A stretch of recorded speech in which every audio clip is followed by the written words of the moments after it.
right? That seems to be, popular in the movies, and that's what's talked about. Is that really a big part of the culture, or is that more Yes. of a touristy thing too? No, it is definitely, and pubs are closed for a good few months at this stage, so uh, Mm-hmm.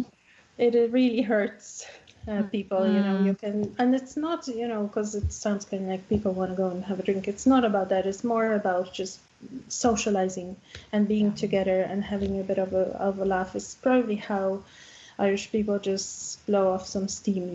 That's the way Mm-hmm. of how they relax. And they also, talk about sometimes business and different kind of things. So networking is part of going to a pub as well. So it's not sometimes always about just socializing. You do business as well in pubs. Yeah, yeah, it's very, very important. It is not only a touristy thing, although when you go to a touristy spot in Dublin, the pub is, it is a bit uh, different than when you go to pubs that locals just go to. So, yeah. Mm-hmm. Okay, and I always ask my guests this too, because we all love to eat. What are some Irish dishes? What are some foods we should eat if we were to go visit Dublin? Mm, I would suggest seafood in any shape and form because seafood in here is just absolutely amazing. Any, fish or shellfish if you're not allergic and you can eat it, go for it. And chips.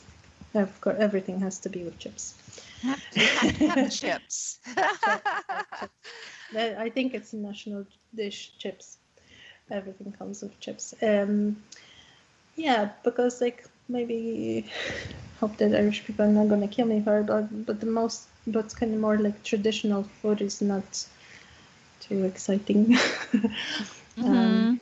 But yeah, seafood is amazing. Definitely seafood. Okay. Is there anything a first-time tourist should not do in Dublin? Is there anything we should avoid, or?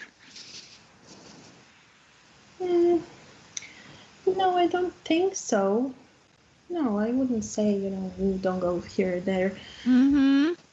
Not really. Not really. It's people, when they see you, nowadays you don't stand with a physical map. But, Yeah. back in the day when I moved in 16 years ago, when I was standing with a map in my hands, they would come come running to you, like, do you need help? Where are you? Are you lost? Where do you want to go? What do you need to find? So they would be very friendly. So whenever you need you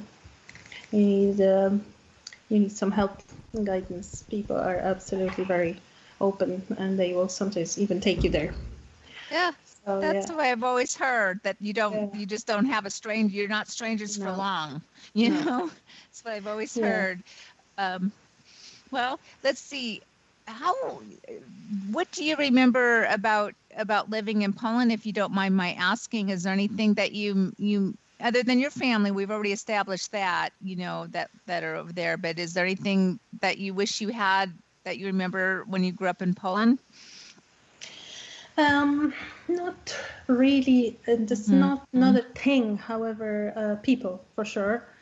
Mm-hmm. I really miss, I miss my grandparents, yeah, and my extended family for sure.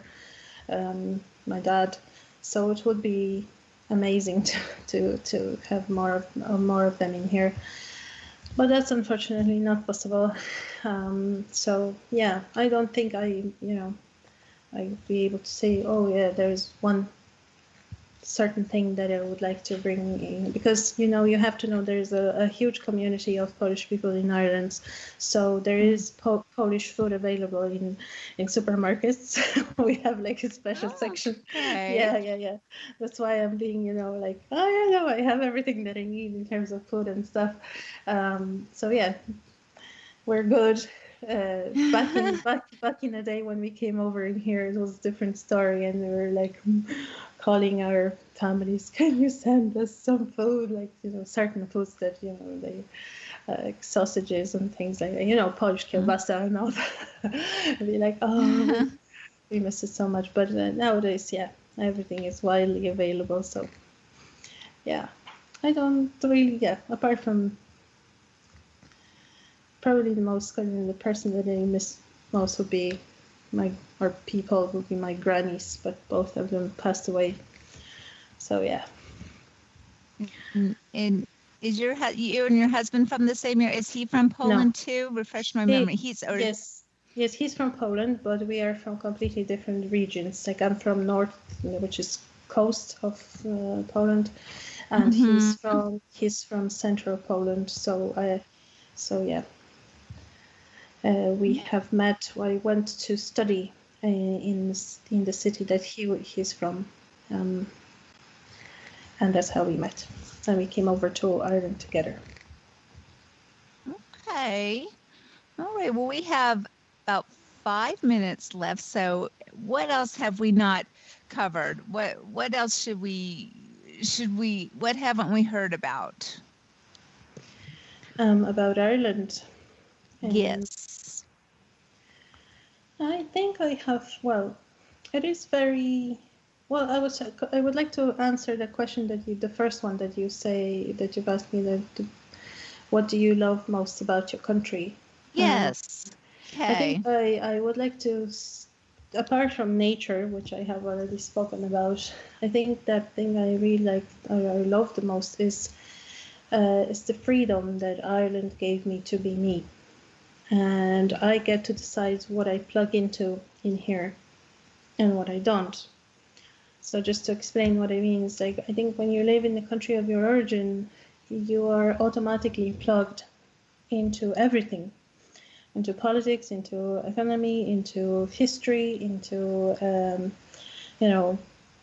everything that the nation, your family and family history and all that stuff. And that causes sometimes it can be a heavy burden and can cause a lot of stress and drama even, and negativity. And when you come to a new country, you're free from that, completely free from that. And when you're free from all of that, you kind of go like, whoa, so I can just be me. And that is an incredible freedom. And I am very, very grateful to the country of Ireland that I can experience that, and I discovered through that who I am, what are my values, what I stand for, and so on and so forth. And I didn't have to worry about what people will think about me, or even more so, what are their expectations of me.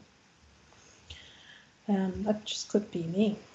And yeah, that's what I really love about Ireland. I think it's yeah. Thank you for sharing that. That's everything, isn't it? That's huge, and really, that's it. Do you have an Irish citizenship, or you still have a Polish citizenship? I don't have an Irish citizenship because I really don't need it, to be honest, because Poland is in EU, so we don't need citizenship to live in here. But I think the longer I'm here, the more I kind of feel like, I think I will eventually get it, because my daughters they hold Irish citizenship, and I also would like to vote and have a bit more of a say in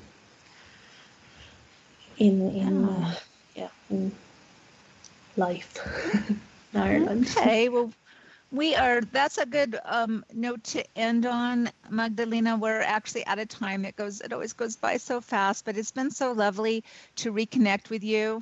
I'm so happy for you and your husband. Congratulations on your little girl. You have 2 beautiful little girls now, and your family. I'm glad you all are healthy and you stay safe and healthy. And I know we'll stay in touch. And I'm here for you. And when you want to get back to your counseling and your empowerment coaching, and it's just been so lovely, and thank you for spending your time with us today. I know it's probably getting late, almost bedtime for you over there, so thank you for your time. Thank you so much, Debbie. Thank you for having me. Of course, Magdalena. You take care, my friend, okay? Thank you. You too. Take care. Bye. Okay. Bye. So for now, everyone, our time is up. This is Deborah DePietro, and I hope you enjoyed your time with me, wandering around the world, Perhaps you've been reminded about something wonderful in your own backyard, learned something about a faraway place, or got some ideas for future trips. Here's to keeping our wonder alive, moving forward, and connecting with our global neighbors. See you next time.